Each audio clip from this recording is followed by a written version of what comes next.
સુરતની સારોલી પોલીસે બાતમીને આધારે નિયોલ ચેકપોસ્ટ પાસેથી ગાંજાના જથ્થા સાથે બેની ધરપકડ કરી છે। પોલીસે 31 કિલો ગાંજાનો જથ્થો કબજે લીધો છે।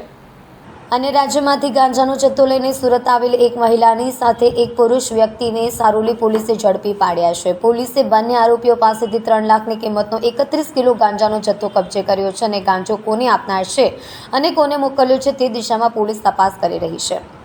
સુરતમાં સારોલી પોલીસનો સ્ટાફ પેટ્રોલિંગમાં હતો તે દરમિયાન માહિતી મળી હતી કે સારોલી નિયોલ ચેકપોસ્ટ પાસેથી ગાંજાનો જથ્થો લઈને એક મહિલા અને એક પુરુષ વ્યક્તિ પસાર થવાના છે। માહિતીને આધારે સારોલી પોલીસે વોચ ગોઠવી શંકાસ્પદ મહિલા અને પુરુષ વ્યક્તિને અટકાવીને તેની પાસે રહેલા બેગની તપાસ કરતા તેમાંથી 31 કિલોગ્રામ જેટલો ગાંજાનો જથ્થો મળી આવ્યો હતો।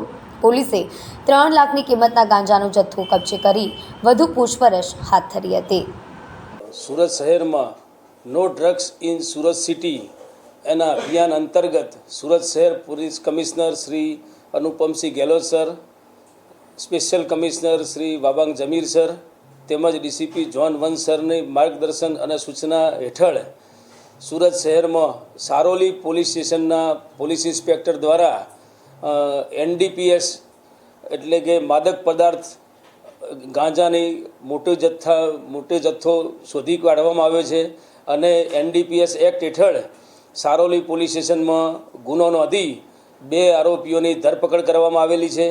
સમગ્ર ઘટનાની હકીકત જોતાં સારોલી પોલીસ સ્ટેશનમાં આવેલ નિયોલ ચેકપોસ્ટ ખાતે ફરજ પરના કર્મચારીને હકીકત મળેલી કે 2 વ્યક્તિઓ ગેરકાયદેસર નાર્કોટિક્સ ડ્રગ્સ એટલે કે ગાંજો લઈ અને સુરત શહેરમાં પ્રવેશનાર છે।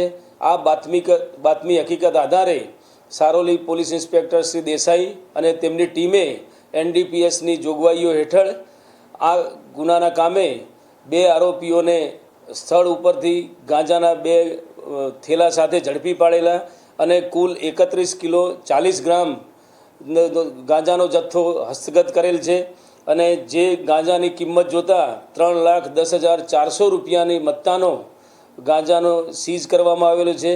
ગુનો દાખલ કરી બંને આરોપીઓ હાલ પોલીસ કસ્ટડીમાં છે અને એમની વિશેષ પૂછપરછ ચાલુ છે।